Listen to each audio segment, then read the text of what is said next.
के लिए और यहाँ के तंत्र को जगाने के लिए आपको भारी संख्या में आना पड़ेगा, हर घर से, क्योंकि ये संघर्ष के लिए पैसे की आवश्यकता पड़ेगी। डोंगरी बांध की जब डोंगरी गांव में जो महापंचायत हुई उसमें भी आपसे निवेदन मैंने किया था, हर घर से चंदा होने की आवश्यकता है।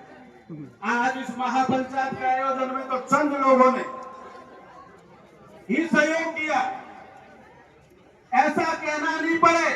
संघर्ष समिति को जो हमारी कमेटी बने उसको ऐसे मुंह की तरफ झांकना नहीं पड़े मेरे पास में पैसा कहां से आएगा। आपको सोचना पड़ेगा, बिना पैसे के संघर्ष होना और इस सरकार से आप लड़ नहीं सकते।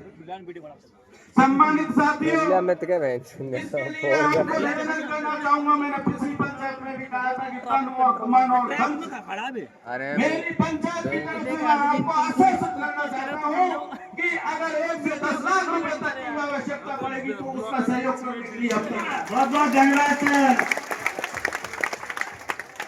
माननीय पंचगणों, वक्ताओं ने आपको सब कुछ बता दिया है और आपको विधिवत रूप से पता है कि हम किस लिए इकट्ठा हुए हैं।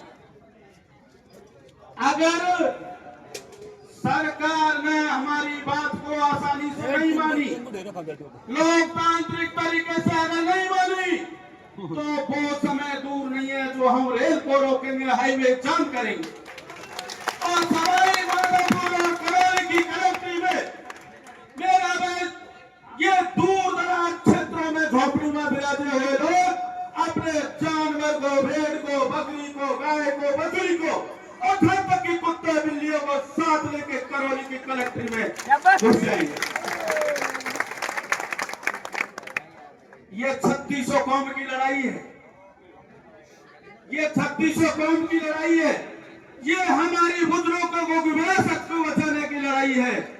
और सरकार अगर आसानी से नहीं मानी तो पूर्व वक्ताओं ने भी बता दिया है, डोंगरी बांध पर अगर एक ईंट भी अगर लाके लगा दे सरकार तो हम मर जाएंगे, मिट जाएंगे, चाहे हमारा अस्तित्व, हम तो वैसे भी खत्म हो रहे हैं, हम वैसे भी खत्म होने के लिए तैयार है। तमाम साथियों से कहना चाहता हूँ, डोंगरी और भौरी पहाड़ी, भीड़, तालड़ा, सावटा वहां नजदीक बसते हैं। अगर कोई भी सरकार का नुमाइंदा, कोई भी एआरसीपी का कर्मचारी अगर वहां आता है तो तुरंत संघर्ष समिति जो डोंगरी बांधती है उसको आप सूचित करें, उनको वहीं पीट के धोखे पेट के पकड़ के बांधते। धन्यवाद।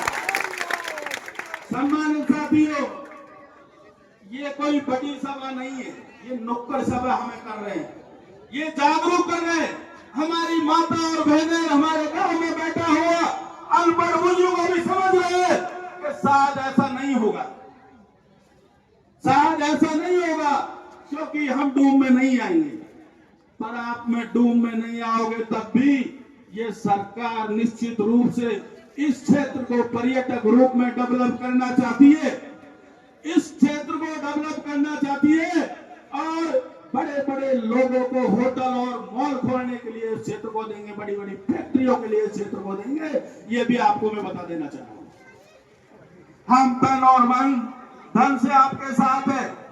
कुछ वक्ता वो उनके निजी विचार हो सकते हैं, कभी सम्मानीय डॉक्टर किरोड़ी लाल जी को कोस रहे, कभी सत्ता पक्ष के विधायकों को कोस रहे। ये उनकी लड़ाई नहीं है, ये मेरा किसान जो इस 76 गांव और 300 गांवों में विराज है वो उनकी लड़ाई है। अगर हम में दम होगी तो बंधन दूर नहीं है जो वो हमसे आके बांटता है। आप मंच के माध्यम से किसी को कोसने की आवश्यकता नहीं है, किसी से गुहार लगाने की आवश्यकता आपको नहीं है।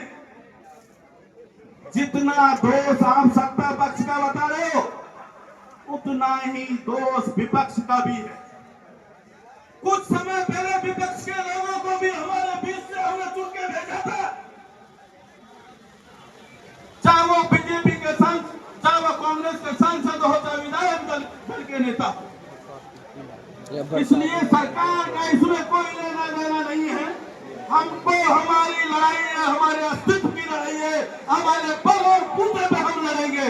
अगर इस उंगली भी अगर टेढ़ी करनी पड़े तो वो भी हम करेंगे।